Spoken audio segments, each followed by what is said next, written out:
Welcome to Market Brief After Hours. We have a massive show today. April has officially closed on an incredibly powerful note, with a broad risk rally sweeping through global markets.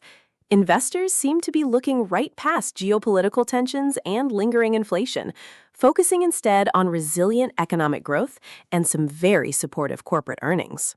It really was a spectacular finish to the month. We saw a steady policy backdrop from major central banks, and that combination of steady rates abroad, firmer US growth, and a renewed appetite for equities just drove a remarkably strong global tone. Wall Street didn't just have a good day, it powered to fresh records across the board. Let's get right into those Wall Street numbers because they are staggering. The Dow Jones Industrial Average had a massive surge. It did. The Dow jumped 790 points, which is a 1.62% gain to close at 49,652. What we saw there was a very clear rotation by investors into industrial and cyclical shares. For example, Caterpillar surged nearly 10% after beating expectations and lifting its full-year revenue outlook. Because the Dow is a price-weighted benchmark, a move like that from Caterpillar provides a massive boost. Ultimately, the Dow ended April up 7.1%, making it the strongest monthly gain since November 2024. And the S&P 500 crossed a major psychological threshold today as well. Exactly. The S&P 500 rose 1.02% to close at 7,209. That marks its first ever settlement above the 7,200 level. The advance was driven by strong earnings, that resilient economic data we mentioned, and also easing oil prices, which pulled back from their session highs. The S&P 500 gained 10.4% during April. To put that in perspective, that is its best monthly performance since November 2020. The tech sector has been a wild ride lately with all the artificial intelligence spending narratives, but the Nasdaq still managed to hit new highs. It was a mixed bag for the megacaps, but the broader tech-heavy index still pushed higher. The Nasdaq Composite added 0.89% to close at 24,892, reaching new intraday and closing highs.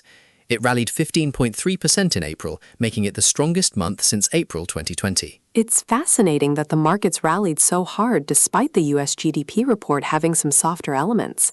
Let's break down that economic data. The US economy expanded at a 2.0% annualized pace in the first quarter. Now that is below the 2.2% consensus estimate that analysts were looking for, but it is a significant improvement from the 0.5% growth we saw in the previous quarter. Much of that rebound actually came from a recovery in government spending, following some earlier weakness related to shutdowns. But inflation is still looking quite sticky, isn't it? Very sticky. Core PCE inflation, which we know is the Federal Reserve's preferred underlying gauge, rose 0.3% in March and 3.2% annually. Headline PCE increased 0.7% on the month and 3.5% from a year earlier, so price pressures are definitely remaining above target. However, markets interpreted the slight miss in GDP growth as a sign that there is less urgency for tighter monetary policy. We saw US Treasury yields move lower as a result. The 10-year yield fell more than 3 basis points to 4.382%, and the 2-year yield dropped more than 5 basis points to 3.877%. Let's cross the Atlantic and talk about Europe because central banks were front and center today. Both the Bank of England and the European Central Bank made their rate decisions. And both decided to hold steady, which really reinforced the view that policymakers are cautious, but not overly alarmed right now. The Bank of England held its bank rate at 3.75% in an 8-to-1 vote. Governor Andrew Bailey described the move as an active hold and noted that the rate curve was not in the wrong place. And the European Central Bank followed a similar path? They did. The ECB left rates unchanged. The deposit rate stays at 2.0%, the refinancing rate at 2.15%, and the marginal lending rate at 2.40%. However, they did issue a warning. They noted that upside inflation risks and downside growth risks have intensified, specifically pointing to the Iran conflict and disruptions in the Strait of Hormuz. How did the European equity markets react to the central bank holds and the broader economic data? European equities advanced strongly across the board. The Pan-European Stoxx 600 gained 1.4%. Looking at individual countries, the UK's FTSE 100 rose 1.58%, and Germany's DAX added 1.41%. In France, the CAC 40 climbed 0.5%, Italy's FTSE MIB gained 0.94%, and Switzerland's SMI rose 0.8%. Those are solid gains, especially considering the economic data out of Europe was a bit of a mixed bag. It really was mixed. Eurozone inflation actually accelerated to 3%, up from 2.6%, which was above the forecast of 2.9%. Energy prices were a huge factor there, jumping 10.9%. Meanwhile, first quarter Eurozone GDP rose only 0.1% versus expectations for 0.2%. When you look at the country level, Germany's economy expanded 0.3%, with unemployment holding at 6.4%. Italy grew 0.2%, and their unemployment fell to 5.2%, despite a loss of 12,000 jobs, though Italian inflation jumped to 2.8%. And France was the real surprise. Their first quarter GDP unexpectedly stalled after seeing 0.2% growth in the prior quarter. It seems investors are willing to look past the stalling growth in certain regions and focus on the fact that rates aren't going higher for now. We are going to take a quick break, but when we come back, we are going to dive deep into today's foreign exchange movements and break down the massive single stock movers that defined the session. Stay with us. Welcome back to Market Brief After Hours. Before the break, we covered the historic highs on Wall Street and the central bank pauses in Europe. Now, let's pivot to the foreign exchange markets. We saw some serious technical breakouts today. Let's start with the euro against the dollar. The Euro-USD pair had a very sharp rebound today. It closed at 1.1736, up 0.50%. What's interesting technically is that it rebounded strongly from an early dip toward the 50-day simple moving average, which was sitting at 1.1648. It managed to finish back above both the 200-day moving average at 1.1676 and the 100-day moving average at 1.1709. This recovery really suggests that buyers are remaining active on pullbacks. Momentum is improving after several sessions of consolidation. If it holds above those reclaimed moving averages, the short-term tone looks very constructive. The British pound also had a stellar session. Walk us through the GBP-USD momentum. Sterling had a fantastic day.